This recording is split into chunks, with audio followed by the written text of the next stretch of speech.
acabar se parecendo e como mencionei na última aula, há 3 grandes questões que vão determinar como essa guerra será travada, como ela vai acabar se parecendo e como o mundo vai mudar. E como discuti na última aula, estou fazendo 3 previsões sobre essa guerra. A primeira é que os Estados Unidos vão usar tropas terrestres. E isso vai significar que Donald Trump vai instituir um alistamento nacional. Essa é a primeira previsão. A segunda previsão é que Israel e os Estados Unidos não vão usar armas nucleares táticas nesta guerra. A terceira é que a mesquita de Al-Aqsa, o terceiro local mais sagrado do mundo islâmico, será destruída durante esta guerra. Certo, então na última aula expliquei minha análise e meu raciocínio para as minhas 2 primeiras previsões. Hoje vou explicar minha terceira previsão, mas antes de começarmos quero apenas assistir a alguns vídeos, tudo bem? Assim vocês vão entender um pouco do contexto, alguns dos envolvidos nesta guerra. Muito bem, este é o senador Blumenthal de Connecticut e ele é um dos 100 membros do Congresso do ZEUA, Senado. Ele também é um dos membros da Gangue dos 8. Ora, quando se está em guerra, a Casa Branca tem a responsabilidade de relatar seus objetivos, seu propósito e como a guerra está progredindo a 8 membros do Congresso, em um ambiente confidencial. Certo? E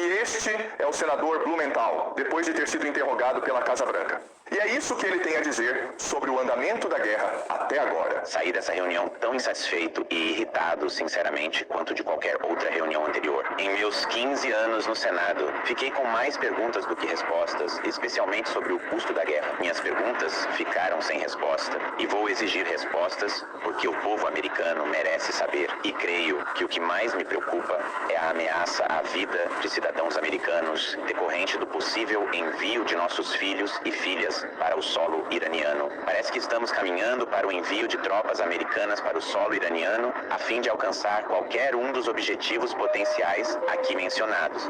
E existe também, tão perturbadoramente quanto qualquer outra coisa, o espectro da ajuda russa ativa ao Irã, colocando em risco vidas americanas. Tudo bem, então 3 coisas para tirar da experiência dele. Conversar com repórteres. Certo, a primeira coisa é que o governo Donald Trump, a Casa Branca, não apresentou um orçamento. Quanto vai custar essa guerra? O que significa que essa é uma guerra sem prazo definido? Nós não sabemos quando essa guerra vai acabar. Assim, não sabemos o compromisso assumido nem o custo dessa guerra. Esse é o primeiro ponto que ele destaca. O segundo ponto que ele destaca é que estamos caminhando para o envio de tropas terrestres ao Irã. Certo, e isso basicamente significa um recrutamento nacional. A terceira coisa, que é crucial, é que, segundo ele, eles sabem com certeza que a Rússia já está envolvida nessa guerra, ajudando o Irã. Certo, então esses são os 3 principais pontos a serem destacados. Certo, então isso é O ministro das Relações Exteriores do Irã, Agashi, falando com a NBC News. Certo, e a NBC News vai perguntar a Agashi: ei, nos Estados Unidos já se fala no uso de tropas terrestres contra o Irã, ok?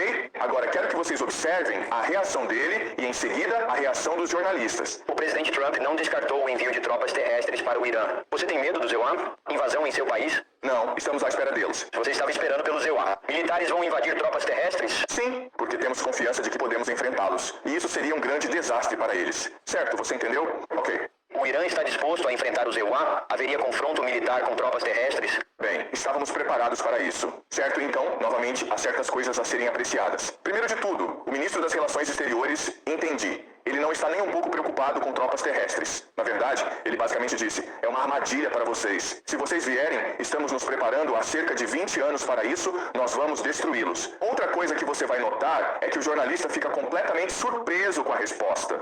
Ele ficou em silêncio, chocado. Ele precisa perguntar novamente: espere, você está dizendo que está pronto para tropas terrestres? Isso demonstra que em Washington, D.C., dentro do governo Trump, dentro da elite da política externa e da elite da mídia, essa questão não foi realmente combatida. Eles realmente não levaram em consideração a possibilidade de perder esta guerra. Washington, D.C. Neste momento é uma bolha, ok? É uma bolha isolada onde todos acreditam nas mesmas coisas. E isso é muito problemático se você pretende continuar lutando essa guerra, certo? Certo, vamos continuar. Ok, este é o Rabino Snerson. Ele é o líder, ou costumava ser, ele já faleceu, mas costumava ser o líder de uma organização chamada Shabbat Lubavitch. Vou falar mais sobre o Shabbat Lubavitch à medida que avançarmos, tudo bem? Mas apresento ele a vocês agora. Estamos no ano de 1990 e ele está conversando com Benjamin Netanyahu, que na época era um jovem político promissor em Israel, certo? Então, vamos observar a conversa. Certo, o que está acontecendo aqui? Ok, então como um político em ascensão, Netanyahu vai até o Rabino, que é uma das pessoas mais poderosas da sociedade judaica. Ele basicamente diz: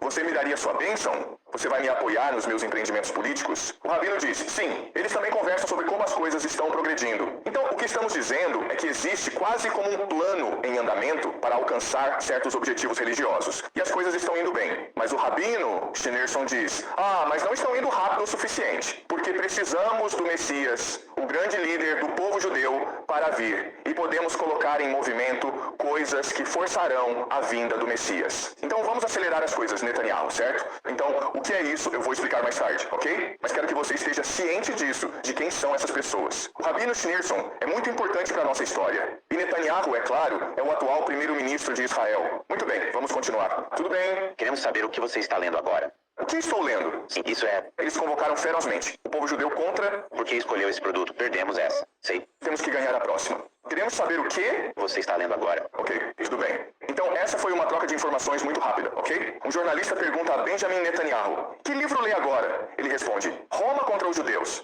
É um livro de Barry Strauss, um historiador, e fala sobre as 3 guerras que os judeus travaram contra os romanos. E foi essencialmente um holocausto para os judeus. Muitos judeus ou morreram ou foram escravizados. Os romanos incendiaram o segundo templo. Então existe essa animosidade histórica dos judeus contra os romanos, certo? Mas o que ele disse foi, o que Benjamin Netanyahu disse foi, estou lendo este livro, porque nós perdemos aquela guerra contra Roma, mas na próxima guerra contra Roma não podemos perder. A pergunta então é, quem é Roma? Não é o Irã, pessoal. Provavelmente não é a Rússia. Provavelmente é a América, certo? O grande império. Então isso é estranho, porque Israel é aliado da América nessa guerra. Mas Netanyahu está dizendo que não. Nosso verdadeiro inimigo é Roma. É para isso que devemos nos preparar. Então quero que vocês guardem isso na mente. Este é Peter Hegseth, que é o secretário de guerra de Donald Trump. E este é o ano, por volta de 2018, em que ele está em Jerusalém falando com sionistas cristãos e sionistas. Quem são essas pessoas? Eu vou explicar mais adiante. Mas vamos ouvir o discurso dele rapidamente. E eu tive a oportunidade de ver o muro ocidental do Monte do Templo, os túneis do muro ocidental, grande parte da cidade antiga. E ao ficar ali, você não consegue deixar de contemplar o milagre diante de você. E isso me fez pensar em outro milagre que espero que todos vocês não vejam muito distante. Porque 1917 foi um milagre, 1948 foi um milagre, 1970, 1967 foi um milagre. Em 2017, a declaração de Jerusalém como capital foi um milagre. E não há razão para que o milagre da reconstrução do templo, no Monte do Templo, não seja possível. Certo, então ele é cristão. Ele não é judeu. Mas o que ele está dizendo é que veio a Jerusalém e visitou esses locais sagrados judaicos. E ele não consegue, ele não pode deixar de ficar maravilhado, de ficar impressionado pela beleza, pela espiritualidade do Muro das Lamentações. Ele também continua dizendo que houve uma série de milagres. Então, 1917 foi a Declaração Balfour, quando basicamente o Império Britânico permitiu que os judeus fundassem o Estado-nação de Israel. 1948 foi quando Israel foi fundado. 1967 foi quando Israel lutou uma guerra contra seus vizinhos árabes e venceu. Em 2017 foi quando Donald Trump transferiu a embaixada americana de Tel Aviv para Jerusalém, reconhecendo assim Jerusalém como a capital de Israel. E o que ele está dizendo é que, bem, se esta é uma série de etapas para alcançar um plano divino, então o próximo milagre deveria ser a reconstrução do templo de alguém, o terceiro templo. E isso significa destruir a mesquita de Al-Aziz. Ok?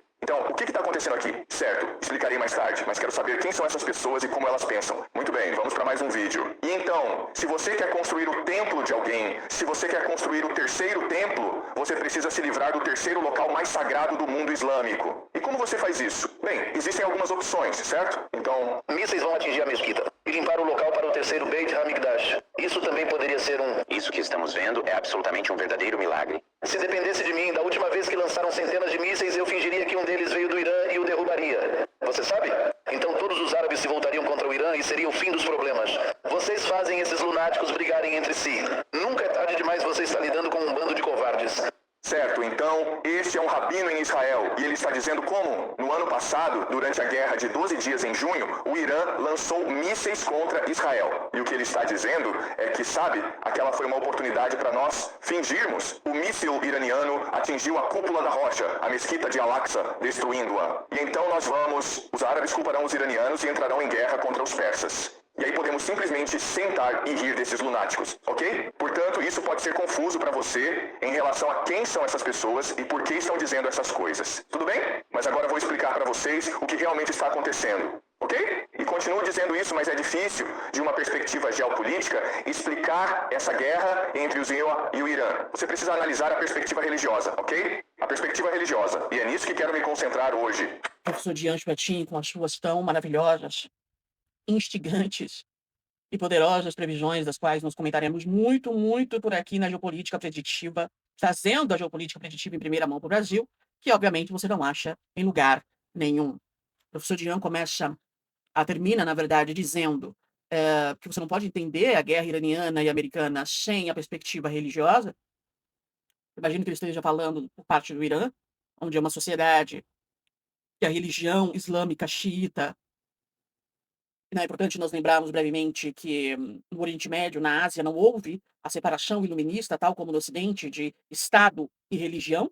Né? O Estado é a religião e a religião é o Estado ainda nesses países. E, portanto, muitas das coisas que são decididas e feitas por lá é baseado, fundamentado e justificado em bases religiosas. Então, isso é um aspecto importante da resistência e da ação iraniana, e é isso que o professor Jean Chouetin provavelmente quer dizer com isso. Em um segundo momento, é claro, as grandes previsões do professor Jean, o que nós vemos atualmente é, entre mil aspas, um acordo de paz, que na verdade não é paz, um memorando de entendimento, ou ainda um cessar-fogo que está acontecendo, e aconteceu semana passada, na verdade, desde semana passada, no domingo, quando o acordo entre Estados Unidos e Irã deveria ter sido assinado. Né? Na verdade, foi declarado que houve uma assinatura online, né? Olha só. Até a diplomacia agora, com coisas de altíssimo nível de risco, está sendo digitalizado. Os Estados Unidos da América e a delegação do Irã, comandada por Abu Zarate, ainda está na Suíça, negociando o que pode vir a ser uma pausa ou fim da guerra, o que dificilmente será o caso. Mas se for o caso, né, se de fato isso se tornar um cessar-fogo e porventura no futuro um acordo de paz, isso quebraria a primeira grande previsão do professor Jean, que seria o envio de tropas terrestres dos Estados Unidos da América, que era uma ameaça que nós estávamos trabalhando e monitorando há 2, 3 meses atrás, quando Donald Trump disse inúmeras vezes que iria e que, ao mesmo tempo, não iria enviar tropas ao Irã, quando nós soubemos que cerca de 1.000, 2.000, 3.000 marinheiros e soldados americanos estavam sendo enviados ao Oriente Médio, boa parte deles estavam ficando localizados no Bahrein, mas já faz pelo menos um mês que Donald Trump não fala do assunto de tropas, envio de tropas, muito menos recrutamento interno para que soldados sejam enviados para a guerra do Irã. Então, até este momento, a previsão do professor Jean de tropas ao Irã parece extremamente improvável, certo? A outra previsão do professor Jean, muito interessante, seria que que os Estados Unidos da América e Israel não vão usar artifícios nucleares contra o Irã, não é? Bom, até o momento não houve sequer ameaça de envios de qualquer tipo de uso de artifícios nucleares no Irã, então é uma outra previsão do professor Jean que parece bastante sensata e que todos nós poderíamos concordar, dado que desde a guerra começou, não houve ameaça por parte de Israel dos Estados Unidos da América de uso de qualquer tipo de artifício nuclear durante este conflito, que, como nós dissemos, neste momento em que a delegação americana conversa com a delegação iraniana aqui, bem pertinho da Suécia, na Suíça, torna, portanto, de fato, essa previsão do professor Jean, que é uma previsão bastante simples, não é? Qualquer um de nós poderíamos fazer. Se nós olharmos todo o tamanho do conflito desde junho do ano passado, todos nós poderíamos concluir com devida facilidade que, dados sinais de qualquer tipo de ameaça, movimentação de artifícios nucleares no território de Israel ou dos Estados Unidos da América, que de fato isso é extremamente improvável de acontecer, principalmente dado as conversas e negociações que estão acontecendo neste momento. Então, as previsões do professor Jean Chouetin, uma está se provando real e a outra está se provando falsa, ou seja, até o momento, nenhum tipo de ameaça e de sinal real que tropas serão enviadas ao Estado iraniano. No entanto, é importante nós lembrarmos que é um dos conflitos geopolíticos mais absurdamente voláteis da história dos últimos 80 anos.